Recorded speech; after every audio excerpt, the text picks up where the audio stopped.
From the savannah to the Midland and the Atlantic, Ambazonia has risen to fall no more.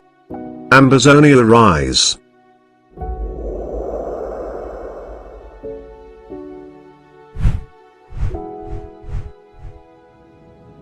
Dear Ambazonians on the home front and diaspora.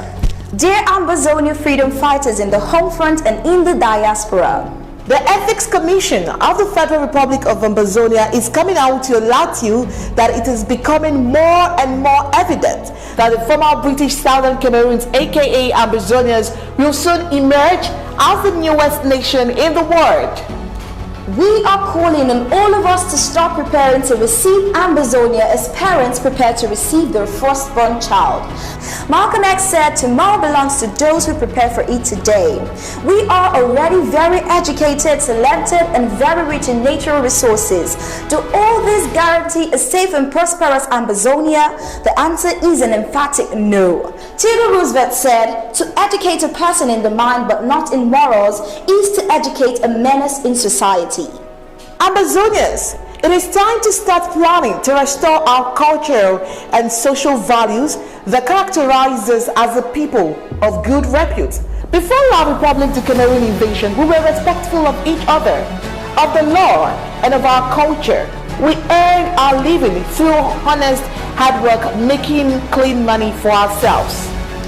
Our values helped us to maximize the benefits of our natural resources as well as our human resources. Southern Cameroons were serene and clean, simply beautiful in spirit and in the physical. We all long for such a place to call home, and we can make it happen by God's grace. Our local government areas and counties, are you preparing? Do you have an ethics commission in your local government areas, counties to serve as a moral compass for you? Do you have a copy of the Ambazonia Ethics Code and the Constitution? All arms of government, do you have an ethics agency? Departments of DSS, HSS, Communications and IT, Education, DHACM, DFA and DEINR. Do you have ethics agency to serve as a moral compass for your departments? Ambazonians, you need to know your rights by reading the Ethics Code and the Constitution. Shame unethical behavior and reward good behavior in your communities. Hold leaders accountable. Be the watchdog of your communities and governments. See something, say something. The church, you are the main research center of moral principles with the responsibility of moralizing the society. How effective are you outside the church building? Maya Angelou said, when you know better, then you do better. Ambazonians, watch ethics for an emerging Ambazonia every Friday at 4 p.m. Amba time.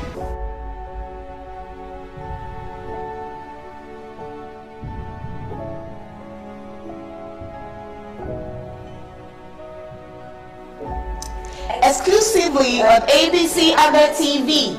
Stay tuned.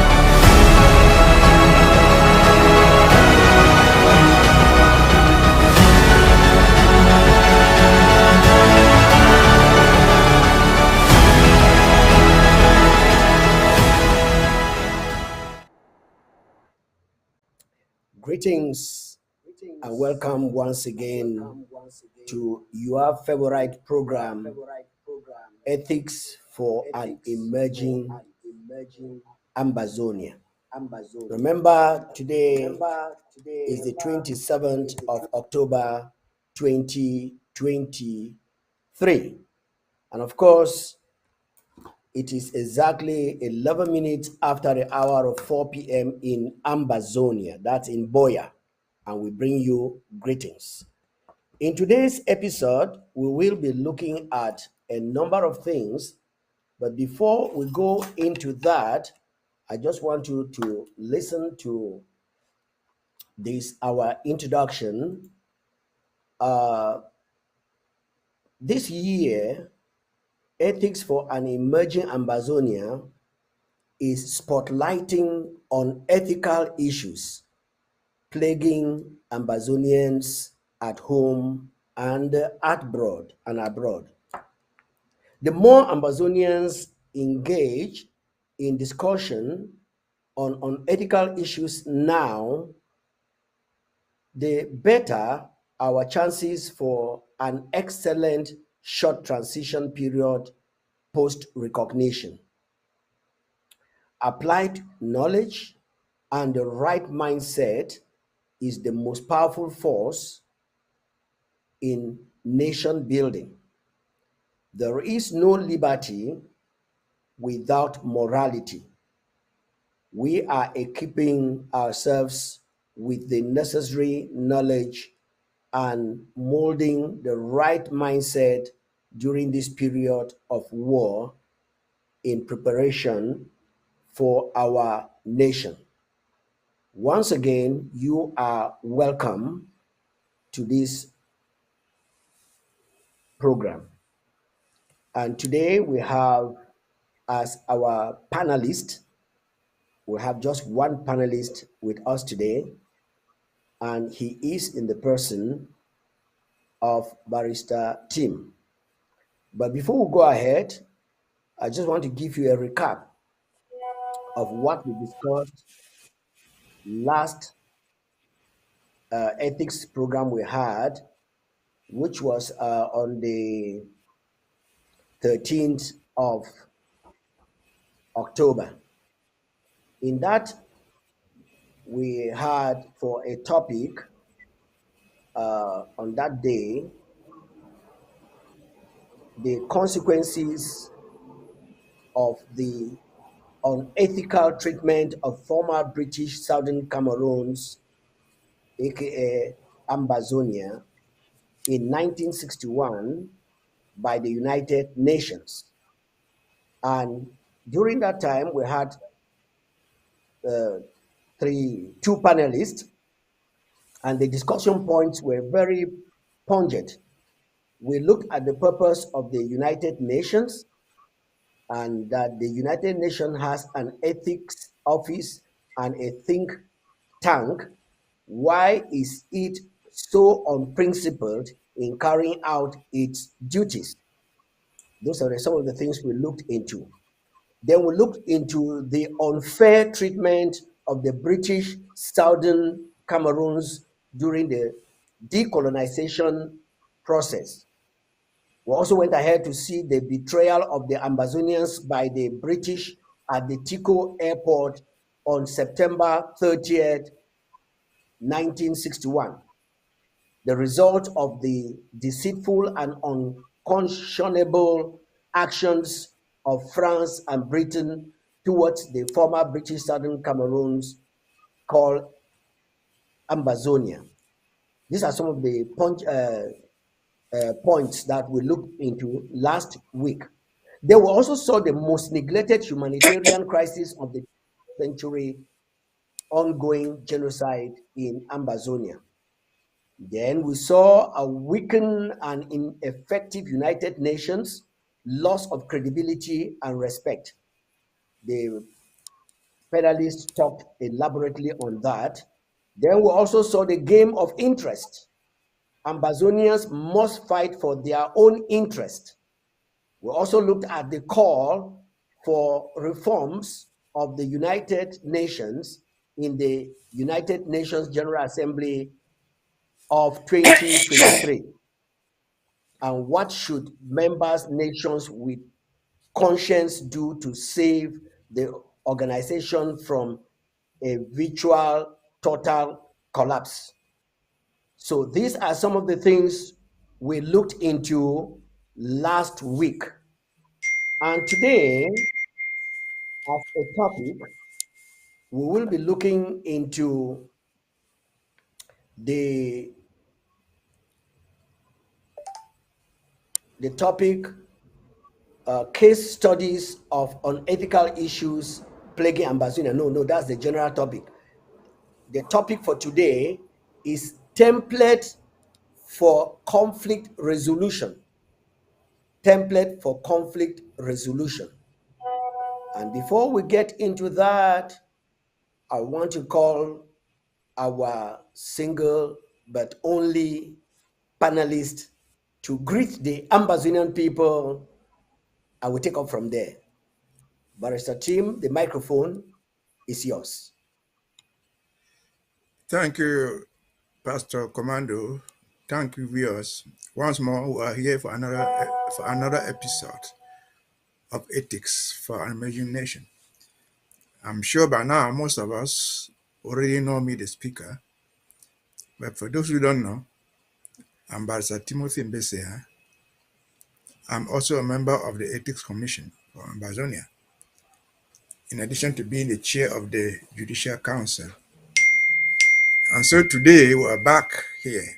Today's exercise is essentially what elders would call, those of us who went to school in the 60s. This is a revision exercise. Because last year, more than a year ago, we did templates. So we'll come back to template for specific reasons. And the reasons are that in our primary school days, if the lesson is too difficult, they have to do a revision. So those who are not up to date will get it. So those who are forgetting something will get it. Those who are never there will learn something. And so because template is very, very important as far as ethics is concerned, we are revisiting template just to say what we said last time with clarifications. Hoping that those who were there and might have forgotten something, will be encouraged to relearn. Hoping that those who were not there last time will learn something from today's episode. Thank you once more. We hope going forward, Ambazonia will be an ethical nation. Thank you very much, Barrister Tim, for that reminder and wonderful introduction. Also, Ambazonians, in my days of school, they used to say that repetition is not because vocabulary is finished or lessons are finished, but it is meant for emphasis. And so we are here today to repeat exactly what had been said before. And just like Barrister has mentioned, open your ears. And as our theme is always saying, we are practicing what we are going to do in Ambazonia, so that we should not be learning while we are there. We should be learning during this time that we are at war, so that when we get in there, it will be easy. So today we'll go straight into the points, the discussion points that we have. And so I will go ahead to ask Barrister, who will be talking to us, some points. When the question is asked, he will go ahead and answer. And when he stops, we'll ask another one, just to make you understand what we are talking about. And if at the end, your question is not asked and the answers are not gotten, please feel free to call on the number you are seeing on the screen and then ask your question. Our lines will be open throughout this program. Discussion point number 1. Before officially engaging in a conflict resolution process, the ethics must have a written complaint. What about complainants who cannot read or write? Over to you, Barrister. Well, before I get to those who cannot read and write, we have said all the time that ethics is the basic foundation of the society. It should bind us from our families to the village, through the village, to the nation. And your question is, what of those who cannot read and write? There's a common principle in administration, universally accepted, but often ignored, especially by La République. What is the principle? The principle is that administration is written. Something administrative must be in writing form. Why? Because you can make reference to it after. You can keep the documentation. We're not going to fall into the temptation of what, for example, is going on in Yaoundé. Here, on orders of higher instructions, we should never see anyone produce instructions, nobody sees them. And so administration should be written. And may I remind ourselves, we are here talking about Resolution 1608, for example, about what happened in 1950, in 1946, about what happened in 1961. These were in writing. We can reproduce the documents. We can go to the library and look for the documents. And those documents will bind us because they were written, because you signed. We've often said that, for example, there is no union treaty between us and East Cameroon. A treaty is a written agreement. So writing is important. And let us now go back to your question. We want a template in terms of ethics, something to be in writing. What if you don't know how to read and write? That's not a bad story. If you don't know how to read and write, so be it. That did not start with us today. We have always known that even in the village level, where your father and mine could not write, they went to the school child, picking, write this my letter for me. And the child will write and send it to whoever they want to send. It is in writing. So the template that requires that everything should be in writing is not new. It's not new. It is what we have been doing all our time. So if you don't know how to read and write, you meet somebody who will reduce your complaint into some writing. Why? Because when you write, we can document it, we can give it to the person you're complaining about. That writing binds you. So if you don't know how to read and write, go over to someone who will be available for you. Your child, an officer in the ethics department, in the government, in the village council, and say, I have this complaint to make. And the person will reduce it into what you. I hate, sir. Oh, okay. Yeah, thank you very much for that. Administration is written, and so if you are in the village, as we were doing before, is still done today. Walk over to a school child or a school boy, a teacher, an officer, and ask the officer to do some writing for you. And that's where it will be noted because administration is written. Thank you very much. Now, point and discussion point number 2, there is a template for complaints, a template for appeals, and a template for conflict resolution. Why use these templates? Some people might not understand what a template is. It's nothing new. It's a sample, written sample of what we expect from you.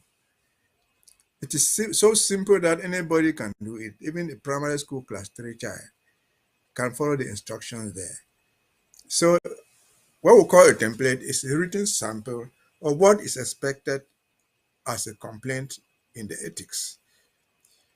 The written sample has some information that is required to be there.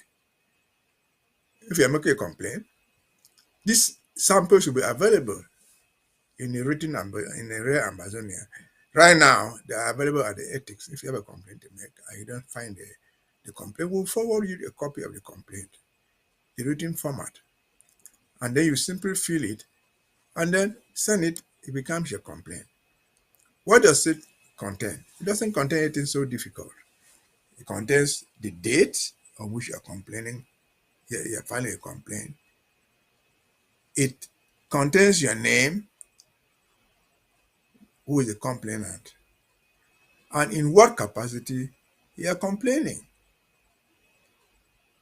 It contains the name of the person you are complaining against And in what capacity that person you are complaining acted rightly or wrongly. And it contains a summary of your complaint. For example, if you are filing your complaint as a member of the traditional council, let me just take it that way, or a member of government, you say, well, I'm filing as a member of government or an ordinary citizen. And where do I live? You put your address. Of course, you put your name, put your address. File in what capacity you are filing? You are filing as an ordinary citizen. Against who? Maybe against an official. You are filing against the treasurer. You are filing against the secretary of state. You are filing against a journalist. Anybody. You're right. I'm filing my complaint against ABC. Mr. Journalist, for example, the journalist. What's his name? It's called ABC. What happened? He didn't tell your story. He went on ABC, he went on CBS, he went on SCBC and said this about me, or wrote this about me, which is wrong. I feel that I've been wrong this way. And so that is how the template for a complaint looks like. And it should be like that. Why all this? We want it to be uniform. We want uniformity in complaints. There should be uniformity when a complaint comes from Cambe, it comes from Manfred. Wherever it comes from, there should be some uniform approach to complaining. This should deal also with at every level of the complaint. If you are filing right up there against President Sako, that's the hider you are doing, you should follow the same format. If you are filing right down there against your local LGA chair or the local treasurer, you follow the same format. The important thing is your name, the capacity in which you are complaining, the name of the person you are complaining against, and the contents of your complaint. That's what the template will look like. But there's some intrigues. There's something that we're missing all the time. There's what we call the whistleblower, who has no interest. His interest is just to do justice. See that someone is stealing money, somebody is doing something wrong, somebody is finding somebody's wife, for example, or somebody's husband. That person wants to right the wrongs of the society. He filed a complaint. I saw Pastor Commando sitting in an off-licensed private room, drinking Barrister Tim's wife in the night. This is unethical because this man was not there. But you don't want your name to be heard. You are just a whistleblower. But put it there. The ethics people are not stupid. Put your name. What capacity are you filing this complaint? I'm filing this complaint as a whistleblower. I'm blowing the whistle. Something is going wrong. I don't want you to mention my name because if you mention my name, Pastor Commando, who is doing this thing, for example, is my best friend. You think that I've betrayed him. So don't tell my name out. That is allowed. We all know that. Okay. And so that is what the template is intended to do. It is in writing. It's supposed to contain all that. The same goes on a template. We have the same template, another template for when you are appealing, because it's a court, some type of court. If you don't like the decision, you appeal. If the matter is within the LGA and you don't like it, you can appeal to the county. Or you can appeal from the county to the National Ethics Commission. There's a format, the same format. Because when they enter a judgment for you in your first complaint, the judgment is in writing. It has to be in writing. The ethics will receive that thing. When they see your complaint, they will acknowledge receiving your complaint.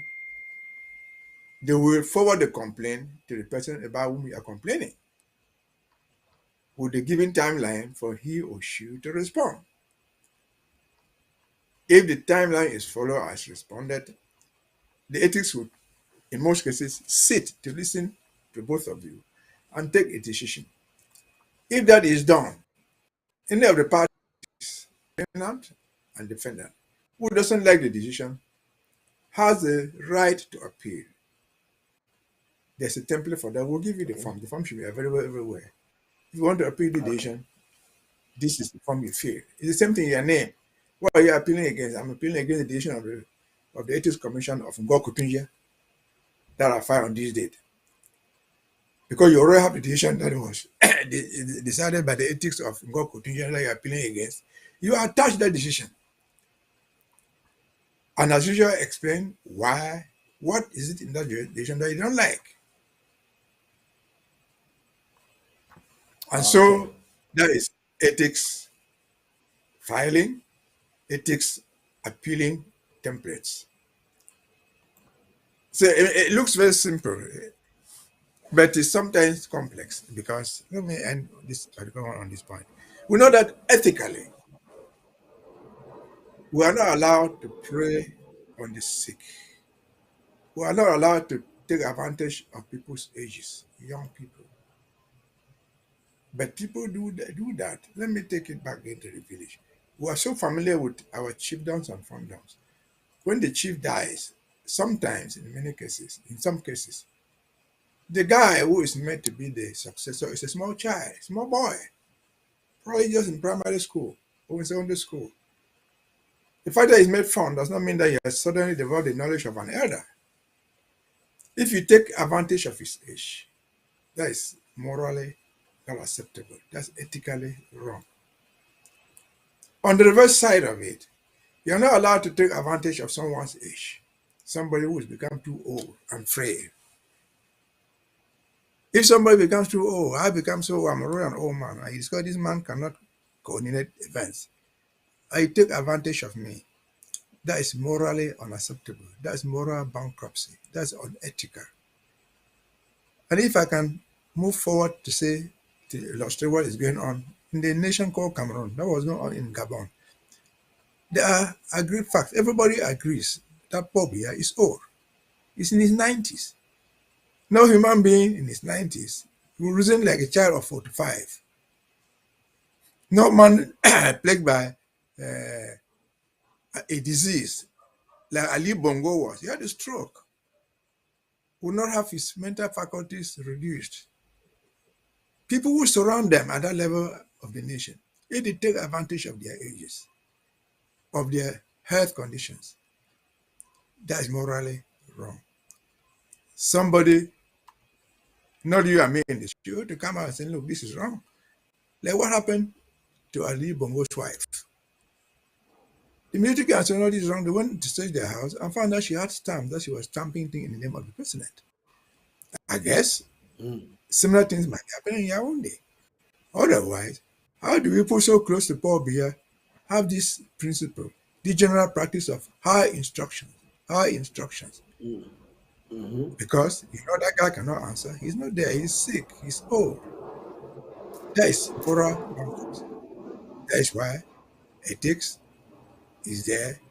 It must be written for referral purposes. Thank you. Thank you very much. That is very, very elaborate. And Ambazonians should begin to learn right now. Now, I want to find out in discussion point number 3. Will you encourage local governments to start using these templates now? Where can they get the forms? And this does not only local government, just as you have explained in point discussion number 2, somebody can be a whistleblower and somebody can actually be complaining. Where can they get these forms to start this process? And can it be going on now, even while we are at war? Over to you. Yes, it should be going on now more than ever before. Because right now that you and me are talking 2023, we don't have a court of law. What we have like that resembles a court of law, but does not replace a court of law. It's the ethics. Many things are going on right now as we speak that we should be using the ethics to resolve them. You see, ethics was originally designed to start from the LGAs, the counties, the government departments, and the federal government. But for lack of human resources, some LGAs may not have all those structures in place. Some counties may not have all those things in place. But at least even if you don't have them, you can have an ethics officer, just one person, who can call people to order when things begin to go wrong. That's ethical.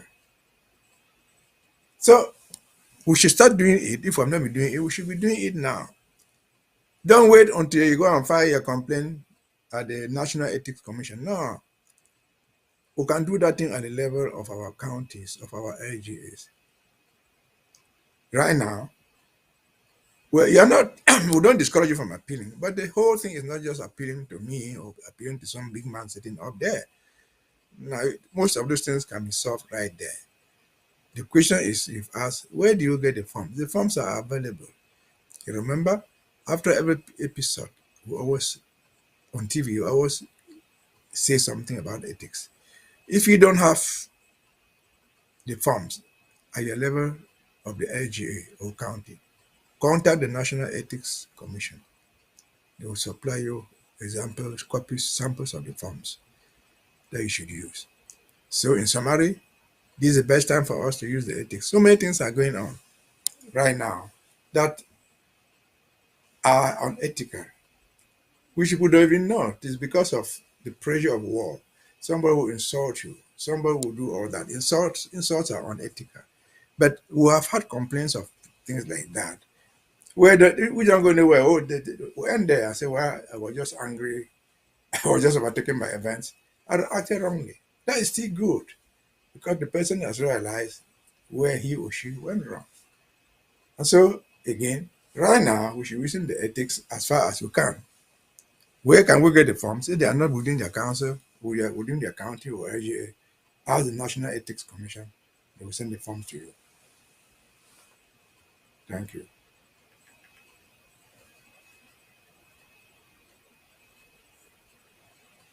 I'm talking to myself. Sorry. There is a question here from the public, and one of the person is asking a question. Now that we have all these rules laid down, oh, okay, the template is coming up now. Please, can you just put the template aside? We'll be looking into it when we come back to that. All right. So the question is, so what should the government do to people who don't follow this process? Yet they go out there like Anu said some years ago, government is not solving problems. Government is not solving problems because they have not followed this system. Is it because they were not educated enough, or what is going on? Now that we are educating people and such things are still going on, what would you advise and what would you say? Well, I don't think the things are going on because people don't know. No, they know. You're giving a good example of Anu. It's not because Anu did not know that there was ethics. Anu knew that there was ethics. He knew the procedure.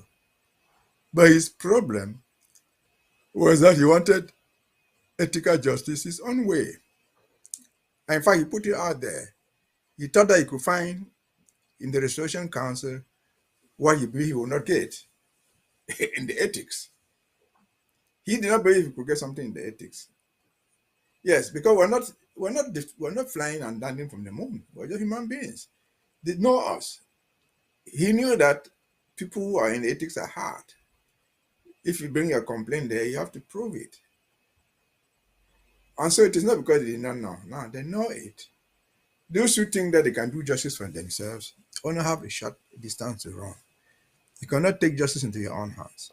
These things are so clear. There's only so much you can do. Our idea is to bring the morality into the people. I'm talking here. If, for example, you brought an ethical complaint that someone insulted you, or someone did this, and we try their matter in the ethics, and say, sister, you don't have to insult somebody. All what we need from you is an apology. Call the man and say, I'm sorry.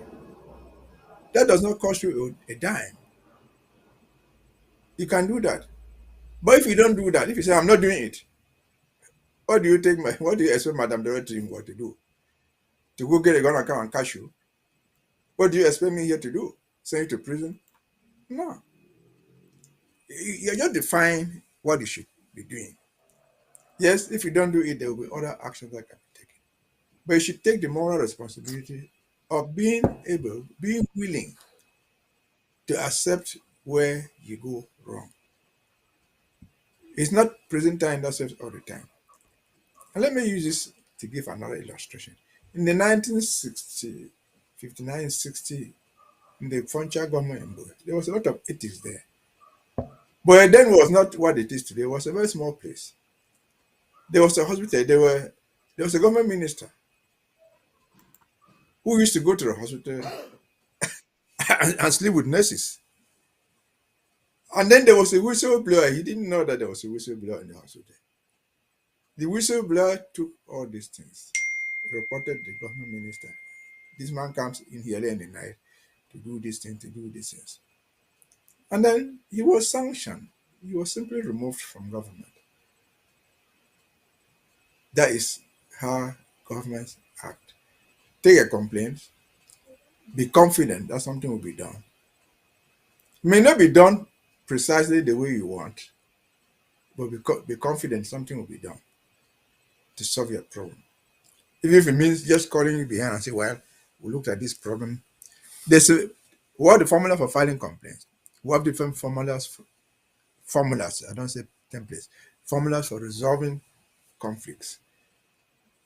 If you have the confidence, like you said, Cristiano did not do it because he thought he was going to get justice from the Restoration Council. He went there because he wanted to do things his own way. Because he got there, the Restoration Council agreed to hear his case. And as we speak today, more than a year after, they never heard the case. Never heard anything. First, it was not their duty to hear any case. Second, they don't have the capacity to hear cases. They took it, they shelved it, used it as a stepping stage to do something else that they wanted to do. So it's not because people don't know. Those who don't know can learn. Some people don't know, but you prepare to learn from those who know. Thank you. Wow. Ambazonians, I beg, I don't know sir when I day. Now listen this way when I get for actually come listen for this lesson very seriously, and then know that this government is actually working, and they have put departments in place, and these departments are functional. But some of the people who want problems to be solved in their own way and by their own quarters give out a narrative there that makes us think that the government is not functional. That's not true. Thank you very much, Barrister, for re-emphasizing and making us to know that these departments are actually functional. But when people see that they don't want the truth to be spoken, they try to take corner. You go to a department that is not involved and in charge of what you are talking about or complaining about, and try to get results from them. And that was the narrative that Anu gave in those days, to have a leeway to do the rubbish that he did. But at the end of the day, it didn't work. All right, let's go back. Barrister, let's go over to this number 4, point of discussion number 4. What about controversies going on in social media that nobody wants to write a complaint about? What else can the Ethics Commission do if these complaints are actually, or these social media talks are actually very genuine? What can the ethics do about that? Over to you. Let me answer the question, but after answering it, I would urge you to let Paddy, those who had the template there, to put it on the screen so people can see. See, there are so many things that the ethics does. Ethics on its own initiative, can and has taken steps to solve certain problems. If, for example, it has happened many times, you are out there on social media spreading information that is not supposed to be spread, giving out false information, when no individual complains about you, the ethics can on its own initiative call you to order. And the ethics has done that a number of times. They just summon you and say what we saw you doing, what we saw you writing is unethical for one, two, three, four reasons, whatever reasons, and ask you if you have any justification for doing what you are doing. This is a conversation between the ethics and the actor who is perceived to be doing the wrong approach. In that situation, the actor, the social media actor, is given the opportunity to explain what he or she is talking about. He is given the opportunity to listen to what, because the ethics, they are just also members of the social media. They listen to you, they see what you write. They are summoning you based on what they see from your mouth or from your pen. And so the ethics does not only act when somebody formally files a complaint. The ethics can and has sometimes acted on their own initiative to bring order, especially from the social media, when things are going wrong. So that should answer that question.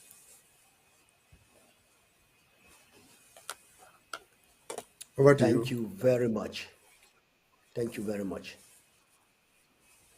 For your information, those of you who are out there and do not know that the Ethics Commission is already on her job description, doing it out there.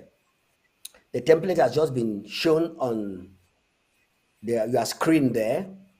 If you need that template, that particular document in order to start filing your problems officially with an individual, with the government, with anybody you think that, the ethics should look into it and solve the problem, please, the door is open.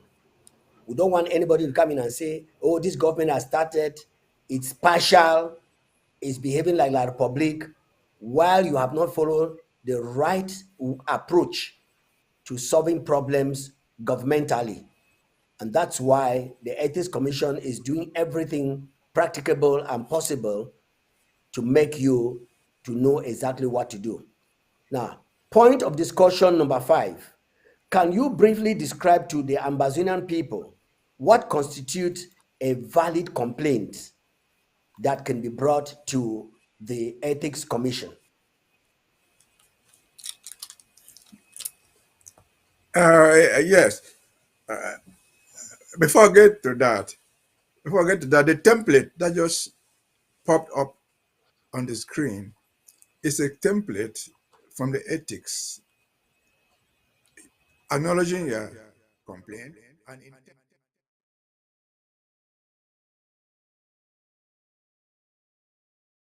that thing back to you and to the person who is accused that we have received this and we intend to investigate. That's the template that just flashed there.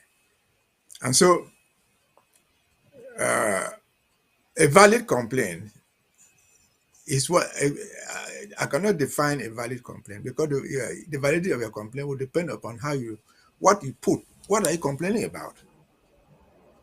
If from reading your complaint, because you must put the full substance, the summary of what you're complaining about. If it has nothing to do with us, if it is so frivolous, we're not going to open frivolous investigations. For example, you cannot write a complaint that, well, we went to Canada, we were drinking beer in our adolescence, and this was happening. That's irrelevant.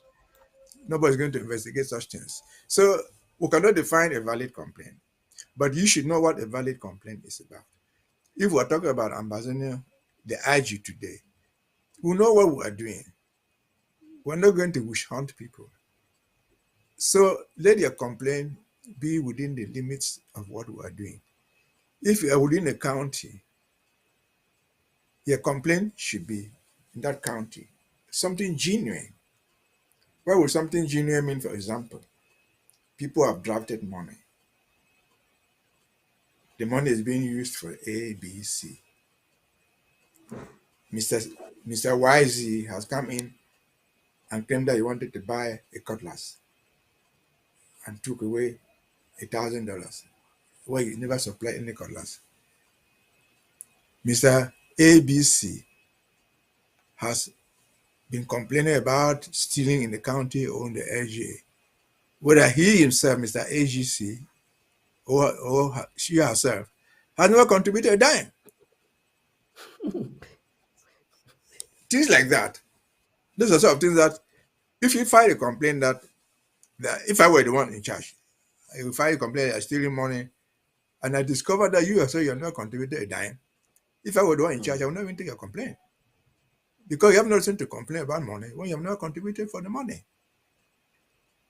So things like that, there's no way you can have a rare definition. But be a genuine complainant. Don't come with the pseudo name. If you are called, most of us use different names. But if you want to complain, put your real name and then put in bracket what we'll call you on social media. Because we should know the person we're talking about. We're not dealing with ghost people. Now, put your real name. And because your real name is not publicly known, put in bracket what we know you to be. Field Marshal General, Commandant Colonel, or whatever. But put your real name. We know that it is Mr. Commando, who is called the pilot launcher. Things like that. Because when we go to investigate and hear a case, you will be there physical. You're not going to spiritually appear there now. We'll talk to you live. So your pen name will not be wanted. We will not reveal your identity. We'll keep your identity. We'll keep your name. And now this is Commando Pilot. And still know how to handle it. That's part of the ethics. Thank you. Thank you very much. Thank you very much. So we do not want to hear general tripartite. If you are giving a complaint, don't say Ambazonian boy or the talkers group. No, let's have your name. Ambazonian, whatever PAL name you are using, we cannot identify you physically. All right. Talking point number 6. What is the standard protocol for conflict resolution when taken to the ethics office? It looks like we're up there with it. The standard protocol is this. You file a complaint to the ethics of your, whichever ethics, where national ethics, your LG ethics, county ethics, wherever it is. You file a complaint there. That's step 1. The Ethics Commission acknowledges receipt of your complaint. If your complaint fulfills the standard, they will forward the complaint to the person about which you are complaining. The whole complaint must be sent to the person. So the person knows this is what he's being accused of. And say, well, this is a complaint against you. We intend to investigate this.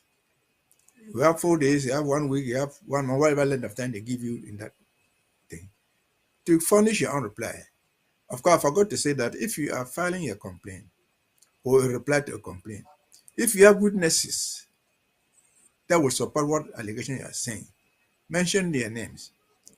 I have 4 witnesses who saw A take away money. I saw 4 witnesses. I have 2 witnesses, Mr. A, Madam C, Mrs. D. These are their names. And so you, in your reply, say, well, they have accused me of stealing money. No, I didn't steal the money. I have 3 witnesses who saw me buy the cutlass, who know that I delivered the cutlass or the spear or whatever thing I took the money for. So don't forget to put your witnesses there if you have them. If you don't have witnesses, no problem. There's one-on-one evidence. You're not bound to have witnesses. If your story is credible, it will be credible. But if you have witnesses, make sure you put them there, include their names, to support whatever thing you are alleging somebody did, or whatever thing you are claiming that he did not do.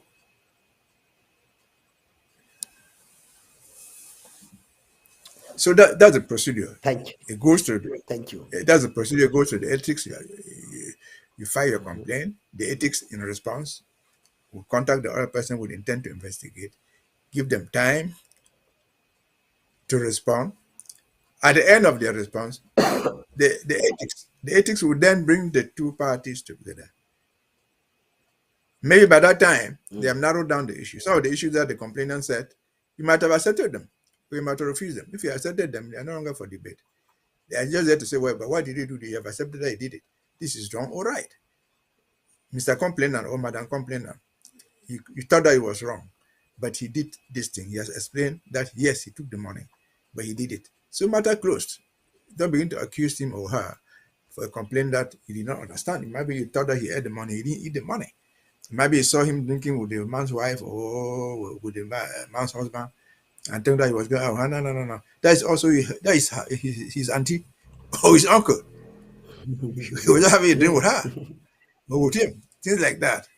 These are very basic. Because sometimes we have misconceptions due to pure lack of understanding. Thank you very much. Now, point number 7 on our discussion table is, what does uniformity and continuity in the process of conflict resolution mean? And should it be limited only to the ethics department, this continuity and uniformity? You see, what the ethics is doing is trying to lay down a formula for the whole country. Uniformity in complaint, uniformity in everything that you do. Once the thing is uniform, it becomes predictable. Not only in ethics, in anything that you do. So we want uniformity, one, that all ethical complaints filed follow the same procedure. They are uniform. It does not matter whether you're writing your complaint in Bali or in Lamsa. It has been filed, there's a date there, there's the name of the complainant, there's the name of the defendant, there are names of witnesses, and the story goes in there. That's uniform. And so that can replicate itself in other activities of government, in other activities of the administration. We're talking about government. If at the level of the village is made of different compounds and families, we will not have what is going on in Cameroon today, where the Minister of Territorial Administration claims to install a chief here. You see people dancing naked, we don't want this chief. They're always somewhere else. The chief says, you're not my authority. I don't recognize you. That is not the uniform. They have no uniformity of how to deal with those institutions. They should be uniform standards. Yes, the tradition may vary. If it is that people consult and elect their chiefs, let the thing be the same.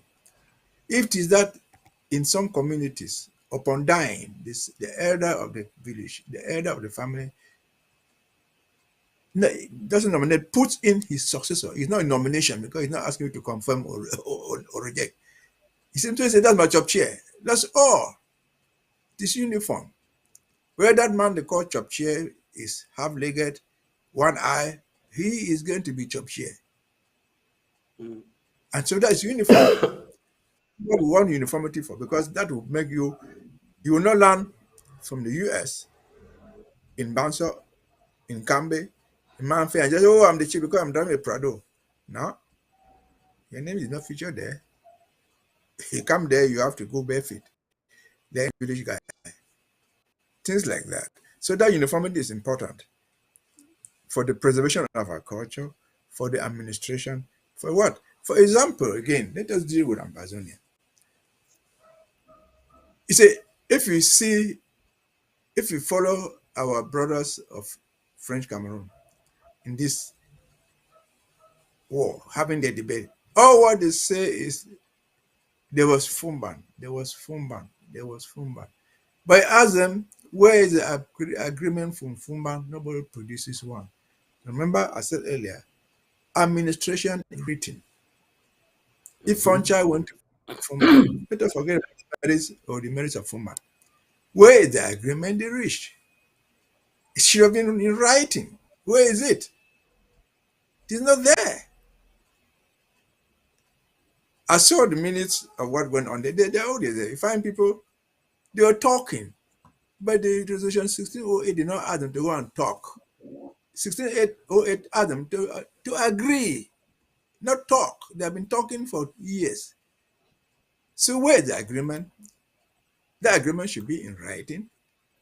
So they can take it to France and say, France, this is what these people agreed.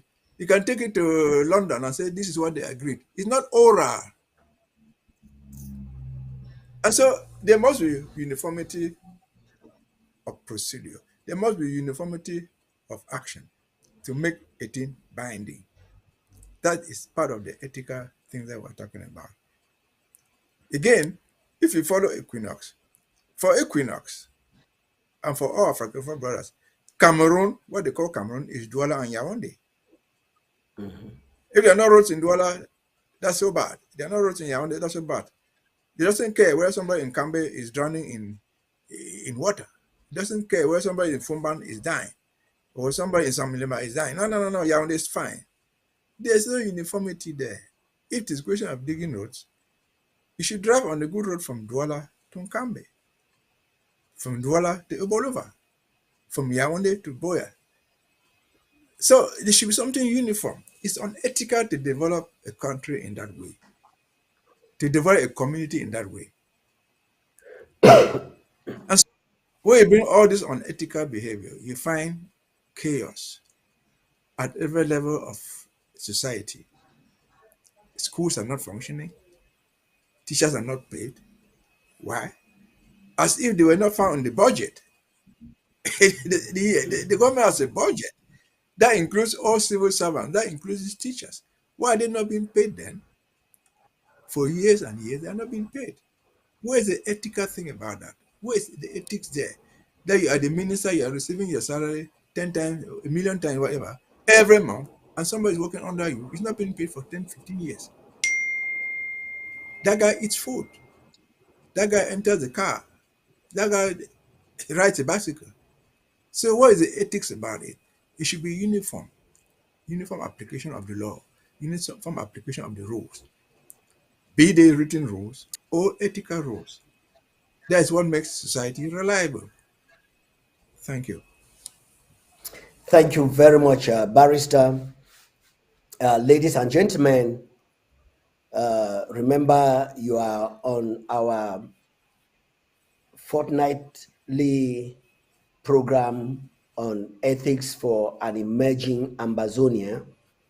And we come out here to give you exactly where we are and what we are doing. And as we continue to emphasize, those frogs, they are learning from us. Barrister, you'll be surprised to hear, I don't know whether you heard the news, I don't know which channel, but it came from La République du Cameroon, where they were actually saying that the Fumban something that came out has nothing written on as a union treaty in French. Yeah, and that we had 2 stars on the flag, and today we have 1.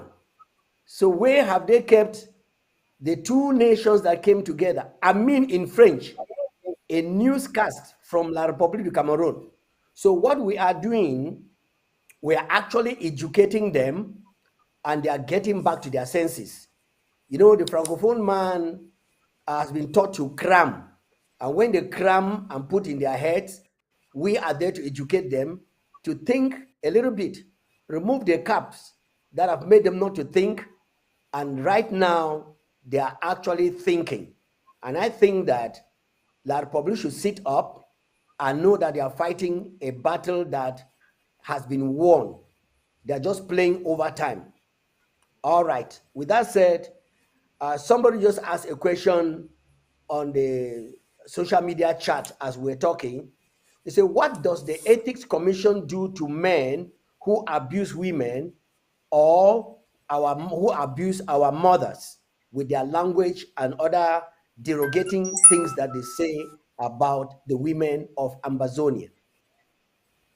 What do you have to tell us on that? Well, let the one asking the question, if he was there from the beginning, he would have realized that, as said, that the Ethics Commission, takes upon itself to do a number of things that we don't come to sell it out here. I've taken part in about 4 or 5 of those discussions within the ethics, where we bring people to order. It's not just about women now. If you are doing something terribly unethical, which the ethics know, and they know because they are part of the social media program, they will bring you into the ethics and tell you this is just wrong. But what the caller is thinking is that after that, they expect the ethics to come out in a big program. Say, well, we'll call Mr. A, Mr. B, Madam C, or Madam D, and brought her to order. No, that's not our role. We don't do that. We bring the order, we call the person who is doing the wrong thing, who is insulting the woman or the man, and say, this is just wrong. Stop it. The best ethics will do after that, if they choose to do anything, is that we've handled this matter. But that would depend upon whether the person they talked to, who was spewing out the insults, admitted their faults. If they did not do it, if they refused to apologize, there's nothing the ethics can do.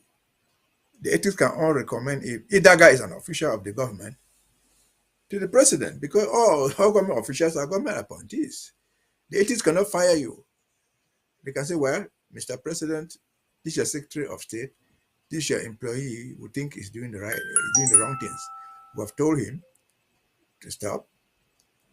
We have told him to apologize. And these are recommendations. The ethics is not going to come and sack you. That's not the role of the ethics. But again, the writer should understand that there are so many things that the ethics has handled behind the screen. And they've been very, very successful. Thank you. Thank you very much. Thank you very much for bringing us to that point again. The ethics have been doing a lot of things, and many people who are not very conversant with this particular office have not actually known that we are already in governance.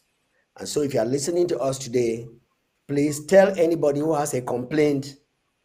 If the complaint is against a member of the cabinet, please, the Ethics Commission is ready to listen, because public and government functionaries are not supposed to be unruly, even though it is voluntarily, but the voluntary services should not belittle others and try to lift yourself up and make things difficult for others. And so if you are out there and you are an Amazonian and you know all this that is bringing headache, please get ready, get the template, and report the situation, and the Ethics Commission will come in there to make sure that things are put in the rightful perspective.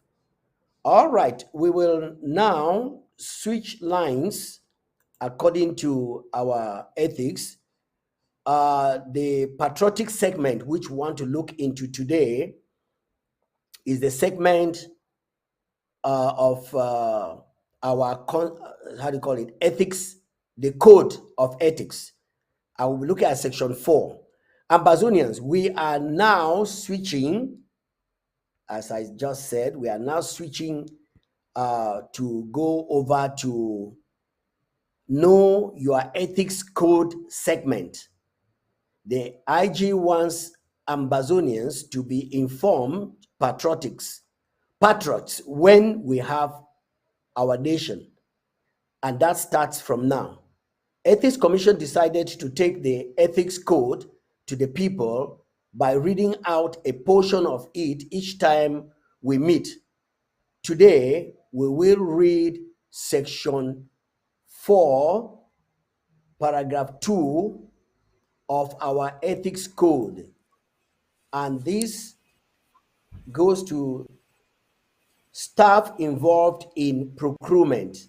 That is what it talks about. When you are to get like a contract or anything that involve finances, staff involved in procurement must take special care to ensure the let me see. Well, let me get back to the real article. I'm not getting it clear here. Let me get to the article, and then we will read directly from there. I thought I got it right, but I'm seeing that I didn't get it right. Barrister, do you have any comment to run now while I look for the article, or? Well, going to look for the article. While you're looking for the article, let me say this. Say ethics has two different levels. There are issues that you can handle ethically, and that will resolve many issues. There are issues that you cannot handle personally.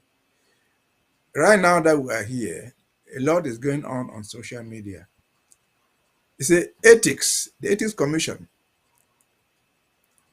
wants us to live together. It does not replace your personal relationship with individuals.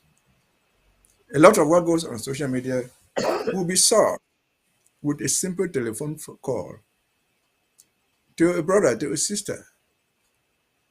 Why are you saying this about me? At first, the man might be very, very hostile. The person might be very hostile. Yeah, but on reasoning, he said, but well, I heard you did this. That might end the thing there. I know instances where people have filed ethical complaints. And shortly afterwards, they say, well, let us discontinue this thing. We have solved the problem. That's the essence of friendship. That's the essence of being together. There are thousands upon thousands of us here who don't know each other. We all know them from our social writings.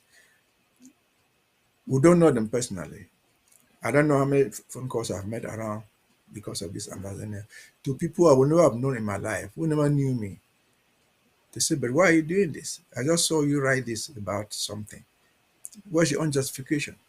And we became friends. So let us be encouraged to do all that. We know that we'll get angry. If you lost a sister, a brother, a child in this world, you're going to be angry. And then the boy will come out to say, well, this is happening. It's going to annoy you. Yes. So we should learn to calm down ourselves, calm our tempers, communicate with one another. Even people we don't know. We became friends because we're in the revolution together. The day we meet in Boya, you may not even recognize me. Neither will I recognize you. But we shall all be rejoicing and dancing for the victory. And so a lot of the ethical things, especially on social media, can be solved with personal contacts, personal phone calls, personal emails that will resolve an issue. Because what do you insult somebody in the first place? The reason why you insult somebody in a quarrel to get the person angry. You don't want to get the person angry. And when you're angry, you lose the trend of your story. That's the fact. And let me say this. As the lawyer will learn some tricks. I don't know where all the lawyers know that. When you go to court before a lawyer, the lawyer will ask you a question that will look like so stupid to make you angry. You come there, you're a doctor, you're a professor in something. And the question this lawyer who has only the first degree will ask you is, please, sir, AB, Mr. AB, did you ever go to school? This is the guy who has his PhD. He thinks that you're insulting him. Yes, but you want to get him angry. When he gets angry, say, but how can you say, how can You you go ask me that off. question? Why am I? Yes, he gets Yeah. angry. And when you get angry, you lose the tone of your story. So let us cease to be angry and be reasonable. Some questions are very tempting. Some because Wow. people don't even know. Let me give another illustration. When Mr. Crisano comes on ABS, whatever thing you call it, to say that he went to the Justice Department and registered Ambazonia, it looks stupid. But it is total ignorance. He doesn't, this is, he don't know even the difference between a lobby and a State Department. But he's making this statement. If you start to say, Mr. I know what he's talking, he will insult you because he thinks that he knows. But he did not know. He did not even know that what he was talking about was about a lobby. He did not distinguish a lobby from registering ambassador in the Justice Department, which does not exist Justice anywhere. Department. So, but yes, once you find a thing like that, if you start to address it with him, if you don't know how to deal with him, you think that you're insulting him. Well, if you ask him, you think that you're saying that he doesn't know. But the fact is that he doesn't know. Yeah. But if you start by saying you don't know anything, he will fight with you physically Yeah. because he wants to show that he knows. But he doesn't know. He doesn't know. So let our language be consoling. Let our language be educational. Let our approach be less emotional. If I'm insulting, Thank if I'm being insulted, it's to be emotional. I thank you. just let you talk. I just let you talk. I don't. Let me give the last example. I remember 2, 3 months ago, a certain Summer Thomas put out an audio there challenging me to a debate with him on a referendum. He has never, he has no idea about referendum. Then he thinks I was stupid enough to go engage myself in a public debate on TV with Sama on a referendum. I'll become stupidly unethical. Right. So what do I do? I just keep quiet. It didn't die away. Because back in his mind, his idea was to challenge this man who thinks that he knows everything with nothing, because you don't know anything. I try to challenge somebody who thinks that she knows everything. So let us be emotionally matured. If emotionally matured, our ethical approach will be very, very meaningful. Yes, he took the money Thank you. into a buying 2 colors, he bought one, and then he drank 2 beer. Why not just say, I'm sorry, I drank a beer? That's better than trying to Thank say, you. oh, he never took anything. Thank you. Thank you very much. Thank you very much. Ambazonians, we are on it again. I think it's not only to carry everything and rush to the Ethics Commission. Let's also note that there are some people who will come in there to provoke you so that you can talk out of proportion, and anything you are representing will be looked upon as people who don't know what they are doing. You know, we used to say that lawyers are people who actually take away the knowledge from the people and then deal with them. And Barrister has just told us that one of them may ask you a question and make you very angry so that you can get out of your senses and talk trash. And that is what they are trying to do with us Ambazonians. But please, if you are an Ambazonian, be composed and learn a lesson to always give an answer even when the person who doesn't know claims that he knows and is doing everything to provoke you. Well, we will be closing down very shortly. I want to thank you so much, Barrister, for what you have done. But before we close down, our ethics code, section 4, paragraph 2 for today. Staff involved in procurement must take special care to ensure they do not contravene applicable rules and safeguards or behave in any manner that would render them liable to allegations of unfair purchasing practices. So all staff should be very watchful about that.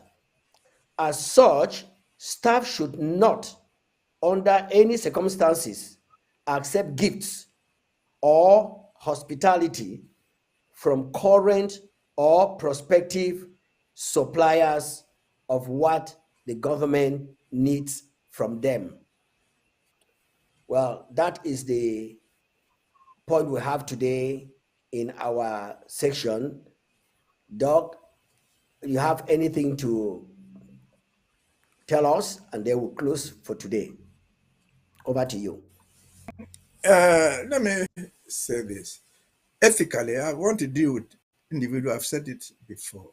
I don't know how many of us, I'm not able to, I don't know how many of us can be President Sako in the emotional, ethical behavior. If you saw the man, he says nothing. You call him names, he says nothing. But he focuses on what he or she wants to do. And so the national ethics will only succeed if those in positions of leadership are exemplary. If they are not exemplary, for example, you talk about procurement, section 4.2. If the guy who was asked to go and buy a cow to entertain the village, he was given 100,000 francs to go and buy a cow. I went and bought a very small cow for 20,000 because he's accountable only to the chief. He shares the rest of the 80,000 with the chief. Where do we go to? Yes, the village who would have eaten the bigger cow have not eaten the cow. They have nobody to hold accountable because the chief is in collusion with the criminal. So as a government, as a country, we say democracy is government of the people, by the people, for the people. Let the guy down the street, let the guy who tap and wine feel the influence of government. The same like the one who is flying a plane. That's when ethics will work. That's when the guy with the palm wine tapper will know that if he went to the so-called duo, or whoever is sitting up there, the mayor, to complain something, he or she will be listening to. That is ethical. So let us, as leaders, develop the hard skin to absorb the punches, not to punch, who absorb the punches, and the followers, those below us who follow the example. All these ethical things will not happen. And I end with what we have seen on social media this week, throughout the week, the so-called Green Corps and Akeremona. How does Mr. Akeremona think that he can force somebody to investigate SNH and Sonora when SNH is directly accountable to the president only? Assuming they took money. If they took any bribe, does Mr. Akeremona or anybody so stupid that they didn't give the president share of the money? They just took milliards and put in their pockets? They didn't give their boss who appointed them? Then why do you continue to keep you there if you eat all the things alone? So let us be accountable. Let us be everybody's on guard. Let us up there enjoy what we have, and let the little man below have the best that can be gotten out of it. Have the due respect. There's nothing you can do to you, but addressing him with words of respect, knowing that he or she is also there, has some meaning. Thank you, Mr. Commando. Thank you very much. Thank you very much, Barrister, for educating our people again today. And on that note, we want to call it quit here on ABC Amber TV. And we do expect that all of us who have to the lessons for today, you will do well to put them in practice And at the end of the day, we shall make it at the end. Thank you very much and have a wonderful day. God bless you.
From the savannah to the Midland and the Atlantic, Ambazonia has risen to fall no more.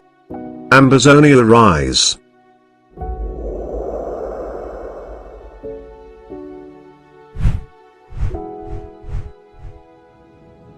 Dear Ambazonians on the home front and diaspora. Dear Ambazonia freedom fighters in the home front and in the diaspora. The Ethics Commission of the Federal Republic of Ambazonia is coming out to alert you that it is becoming more and more evident that the former British Southern Cameroons, aka Ambazonians, will soon emerge as the newest nation in the world. We are calling on all of us to start preparing to receive Ambazonia as parents prepare to receive their firstborn child. Malcolm X said, tomorrow belongs to those who prepare for it today. We are already very educated, talented, and very rich in natural resources. Do all this guarantee a safe and prosperous Ambazonia? The answer is an emphatic no. Theodore Roosevelt said, to educate a person in the mind but not in morals is to educate a menace in society. Ambazonians, it is time to start planning to restore our cultural and social values that characterize us as a people of good repute. Before our Republic to Cameroon invasion, we were respectful of each other, of the law, and of our culture. We earned our living through honest hard work, making clean money for ourselves. Our values helped us to maximize the benefits of our natural resources as well as our human resources. Southern Cameroons were serene and clean, simply beautiful in spirit and in the physical. We all long for such a place to call home, and we can make it happen by God's grace. Our local government areas and counties, are you prepared? Do you have an ethics commission in your local government areas, counties to serve as a moral compass for you? Do you have a copy of the Ambazonia Ethics Code and the Constitution? All arms of government, do you have an ethics agency? Departments of DSS, HSS, Communications and IT, Education, DHACM, DFA and DEINR. Do you have ethics agency to serve as a moral compass for your